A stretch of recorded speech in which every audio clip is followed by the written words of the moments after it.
Welcome to the English Corner. I hope so you are all doing good.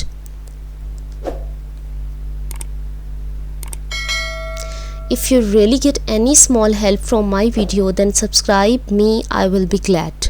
So this is lecture number 3, verb and type 6 and 7. Before it I taught you 1, 2, 3, 4 and 5. आप मेरी playlist में जाके verb पे click करके सारी वो videos देख सकते हैं. These are stative vs dynamic. These are two types जो हम बहुत कम डिस्कस करते हैं और बहुत कम हमें इसका पता होता है. So this is stative vs dynamic. In simple word, dynamic verb. Progressive mean continuous and action. Stative verbs state and situation, abstract, love or hate and possession. अब आप सोचेंगे मैं क्या बता रही हूँ.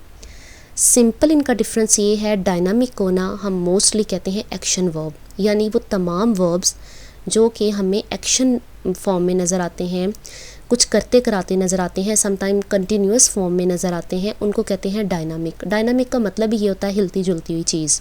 तो डायनामिक वर्ब यानी कि वो तमाम वर्ब जो कि होते हुए एक्शन फॉर्म में नज़र आ रहे हों. उससे बरक्स जो स्टेटिव वर्ब होते हैं, इनका मतलब ही होता है स्टेट और सिचुएशन को बताना. ये एब्स्ट्रैक्ट होते हैं, जैसे कि वो तमाम वर्ब जो कि एब्स्ट्रैक्ट हैं. अगर आपने मेरी एब्स्ट्रैक्ट प्रोनाउन नहीं देखे तो वो आप देख सकते हैं, उसमें मैंने क्लियर कट बताया कि एब्स्ट्रैक्ट होता क्या है. नाउन की ये टाइप है, वैसे ये सेपरेटली भी है एब्स्ट्रैक्ट नाउन.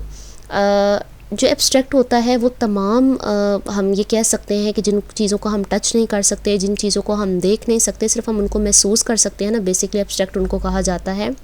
आगे ब्रैकेट में मैंने इसीलिए 2 एग्जांपल भी दे दी हैं. स्टेटिव वर्ब्स सारे पोजेशन यानी कि पोजेसिव जो वर्ब्स होते हैं उनको भी स्टेटिव वर्ब में काउंट किया जाता है. आगे एग्जांपल से मैं आपको मज़ीद समझाती हूँ. सबसे पहले तो इनकी जो डेफिनेशन समझते हैं. These verb usually involve an action और an active process. For example to eat, to play. खाना और खेलना दोनों ऐसे काम हैं जो कि एक्शन फॉर्म में आपको हमेशा नज़र आएंगे.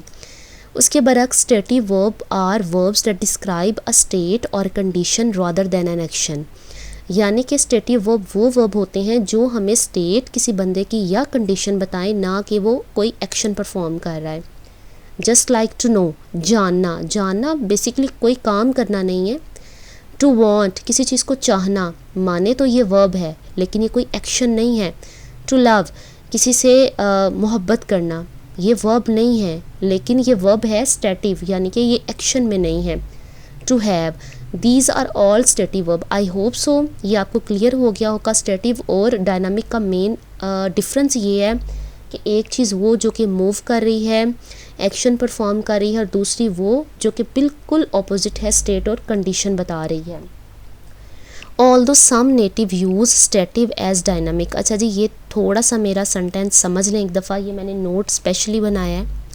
लव मैंने आपको बताया है कि ये स्टेटिव है, सिचुएशन को बताता है, लेकिन आजकल नेटिव स्पीकर्स खुद स्टेटिव को एज अ डायनामिक यूज़ कर रहे हैं. लव को वो लविंग कर रहे हैं, जिसकी वजह से ये डायनामिक बन जाता है, यानी कि कोई एक्शन के तौर पर वो ये यूज़ करने लग जाते हैं.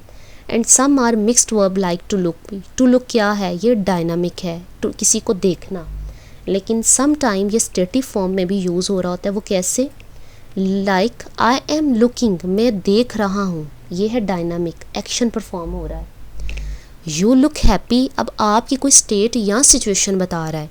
ये नोट लिखने का बेसिक मकसद ये है कि सम टाइम हम कुछ वर्ब्स को स्टेटिव से डायनामिक और डायनामिक से स्टेटिव यूज़ कर रहे होते हैं, लेकिन स्टेटिव एंड डायनामिक के क्लियर मीनिंग यही है कि एक चीज़ जो कि एक्शन परफॉर्म कर रही है, एंड सेकंड जो कि स्टेट और सिचुएशन में दिखाई दे रही है. लेकिन आजकल नेटिव स्पीकर्स खुद भी डायनामिक को स्टेटिव में और स्टेटिव को डायनामिक में यूज़ कर रहे हैं, लेकिन इसका मकसद ये नहीं कि तमाम वर्ब्स यूज़ हो रहे हैं. आज भी कुछ वर्ब्स ऐसे हैं जो कि नेटिव भी डायनामिक को डायनामिक में और स्टेटिव को स्टेटिव में रख रहे हैं. I hope so it is very clear to you. So this is an activity. I am running, you love me, they make a noise. अब आपने मुझे बताना है कि कौन सा डायनामिक है और कौन सा स्टेटिव है, according to the rule. Thanks.